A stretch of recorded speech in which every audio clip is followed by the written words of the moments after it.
सभी भक्तजनों को तुलसी विवाह की ढेर सारी शुभकामनाएं। धार्मिक मान्यताओं के अनुसार भगवान शालिग्राम और माता तुलसी का विवाह करने से वैवाहिक जीवन सुखमय हो जाता है।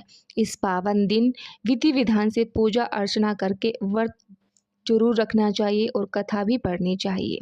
इस दिन का जो दिन है वो बहुत ही शुभ दिन है और इस बार जो तुलसी विवाह होगा वो 12 नवंबर मंगलवार को होगा। अब की बार देव उठानी एकादशी 12 नवंबर की है, मंगलवार की है। वैसे तो 2024 में सभी तिथियां और सभी त्यौहार दो दो तिथियों में मनाए गए हैं, पर देव उठानी एकादशी इस बार एक ही तिथि को मनाई जाएगी, वो भी 12 नवंबर मंगलवार को। देव उठानी एकादशी के पावन दिन भगवान शालिग्राम और माता तुलसी का विवाह किया जाता है। इस साल देव उठानी एकादशी 12 नवंबर को है। हमारे हिंदू धर्म में इस दिन को बहुत अधिक महत्व दिया जाता है। धार्मिक मान्यताओं के अनुसार भगवान शालिग्राम और माता तुलसी का विवाह करने से वैवाहिक जीवन सुखमय हो जाता है। तो चलिए हम आपको सुनाते हैं तुलसी विवाह की कथा।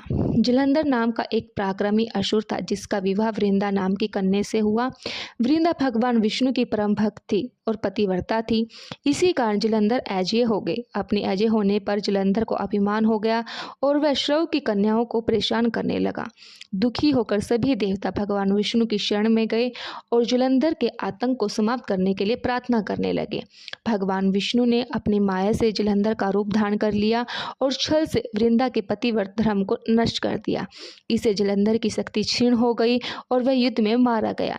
जब वृंदा को भगवान विष्णु के छल के बारे में पता चला तो उसने भगवान विष्णु को पत्थर का बना दिया और श्राप दे दिया। देवताओं की प्रार्थना पर वृंदा ने अपना शाप वापस ले लिया, लेकिन भगवान विष्णु वृंदा के साथ हुए छल के कारण लज्जित थे। अतः वृंदा के शाप को जीवित रखने के लिए उन्होंने अपना एक रूप पत्थर रूप में प्रकट किया, जो कि शालिग्राम कहलाया जाता है। भगवान विष्णु को दिया श्राप वापस लेने के बाद वृंदा जलंधर के साथ सती हो गई। वृंदा की राख से तुलसी का पौधा निकला। वृंदा की मर्यादा और पवित्रता को बनाए रखने के लिए देवताओं ने भगवान विष्णु के शालिग्राम रूप का विवाह तुलसी से कराया। इस घटना को याद रखने के लिए प्रतिवर्ष कार्तिक शुक्ल एकादशी यानी देव उठानी एकादशी के दिन तुलसी विवाह शालिग्राम के साथ कराया जाता है। शालिग्राम पत्थर गंडकी नदी से प्राप्त होता है। भगवान विष्णु ने वृंदा से कहा कि तुम अगले जन्म में तुलसी के रूप में प्रकट होगी और लक्ष्मी भी अधिक मेरी ही प्रिय होगी। तुम्हारे स्थान मेरे शीश पे होगा। मैं तुम्हारे बिना भोजन ग्रहण नहीं करूँगा। यही कारण है कि भगवान विष्णु के प्रसाद में तुलसी अवश्य रखी जाती है। बिना तुलसी के अर्पित किए भगवान विष्णु भोजन स्वीकार नहीं करते। आप कोई भी कितना भी अच्छा भोग बनाए, जब तक आप उसमें तुलसी पत्तर नहीं रखेंगे तो भगवान उसको स्वीकार नहीं करेंगे।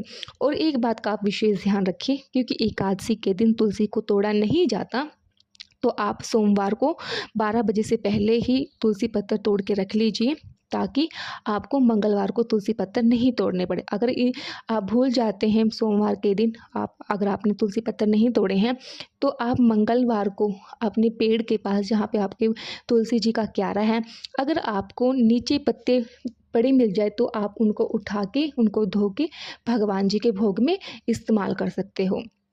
अगर ऐसा भी नहीं है तो आप किसी और से तुलसी पत्ता तोड़वा सकते हैं। पर आपने अगर व्रत रखा है, पूरे कार्तिक मास का आपने नियम लिया है, तो आप ये गलती बिल्कुल भी मत कीजिएगा। एकादशी के दिन आपने एकादशी के दिन तुलसी जी के पत्ते को नहीं तोड़ना है और इसी दिन आपको जल से भी नहीं सींचना है, क्योंकि तुलसी माता का व्रत होता है।